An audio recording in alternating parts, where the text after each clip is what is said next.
హైదరాబాద్ శివార్లలో సంచలనం రేపిన గుంటె రాజేష్ హత్య కేసులో నిందితులు సంచలన ప్రకటన చేశారు. సమర్థించుకున్న ప్రధాన నిందితులు శ్యామ్ సుందర్ రెడ్డి ప్రేమ పేరుతో మహిళల జీవితంతో చెలగాటమాడిన రాజేష్ కు తగిన శాస్తి జరిగిందంటున్నాడు. తన కూతురితో సహా పలువురు చావుకు కారణమైన రాజేష్ కు బతికే హక్కు లేదన్న శ్యామ్ సుందర్ లొంగిపోయే ముందు టీవీ9 తో మాట్లాడాడు. ఆదిబట్ల పిఎస్ లో శ్యామ్ సుందర్ సహా మరో ఇద్దరు లొంగిపోయారు.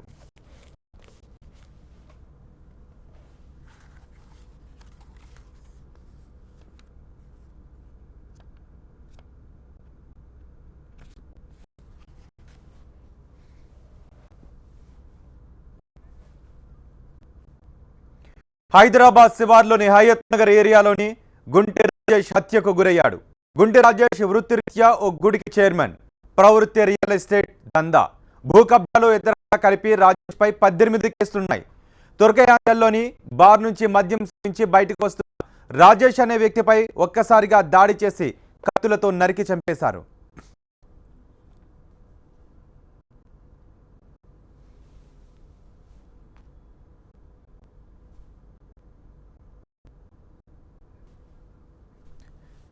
రాజేష్ ఓ మహిళ వేధించిన కేసులో నిందితుడిగా ఉన్నాడు. రాజేష్ నగర్ కు చెందిన ఓ బిజినెస్ మ్యాన్ కూతుర్ని ప్రేమించి పెళ్లి చేసుకున్నాడు. అయితే అప్పటికే రాజేష్ కి 2 సార్లు పెళ్లిళ్ళయ్యాయి. కొద్ది రోజుల క్రితం మ్యాన్ కూతురు నాగార్జున సాగర్ లో అనుమానాస్పదంగా చనిపోయింది. కులాంతర వివాహం చేసుకుందనే ఆనందంతో తండ్రి ఆమెను హత్య చేసి నాగార్జున సాగర్ లో పడేశాడు అని అప్పట్లో అనుమానాలు వ్యక్తమయ్యాయి.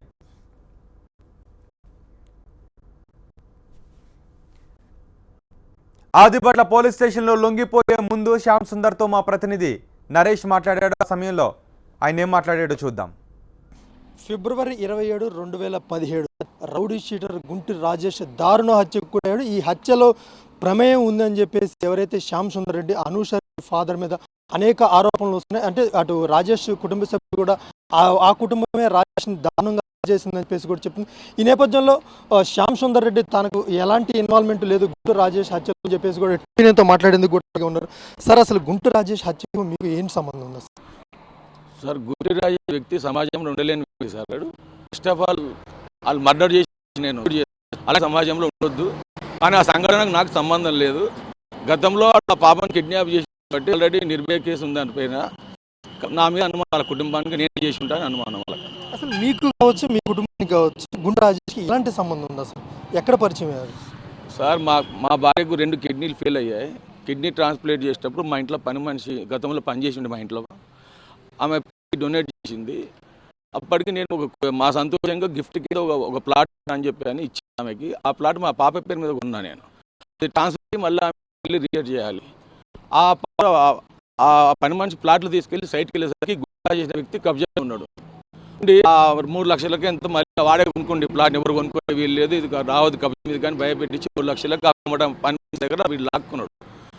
రిజిస్టర్ చేసి ఫస్ట్ గోల్ అయిపోతుంది అని చెప్పేసి అప్పటికి మా పాప ట్రాన్స్ప్లాంట్ పేషెంట్ 1 ఇయర్ దాకా బయటకి బెడ్ మీదకి వెళ్ళి మా పాపకు డ్రైవింగ్ వచ్చి మనిషి కోలుకొని పోయి పెట్టారని చెప్పాను.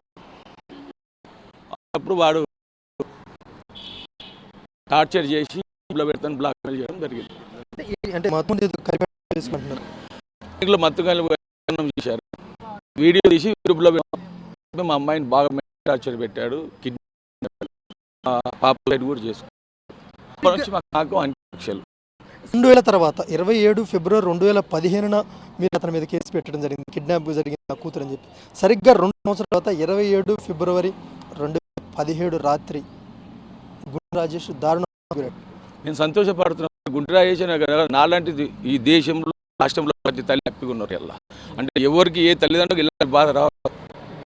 2 సంవత్సరాల తర్వాత ఈ నర కీచకుడుగా పీడ వీరని అనుకోవచ్చా? ముఖ్యంగా తప్పకుండా దేవుడు ఉండగా దేవుడు అన్ని చూసుకుంటాడు అని తెలుసుకున్నారు. ఈ శక్తికి సంబంధం లేదనే చెప్తాను.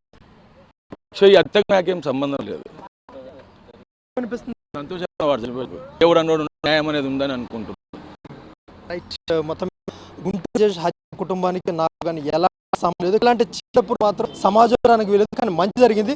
హత్య చేసిన వాళ్ళు ఎవరైతే ఉన్నారో వాళ్ళకి సాల్యూట్ చెప్తున్నారని చెప్పేసి కూడా ఆశారెడ్డి ఫాదర్ చెప్తున్నారు. ఏదైనప్పుడు కూడా ఇలాంటి కీచకుడు మాత్రం సమాజంలో ఉండడానికి ఎట్టి పరిస్థితుల్లో వీలు లేదని చెప్పేసి ఆయన చాలా సంతోషం. చేస్తున్నారు. కెమెరా పర్సన్ రమేష్తో నరేష్, టీవీ9 హైదరాబాద్.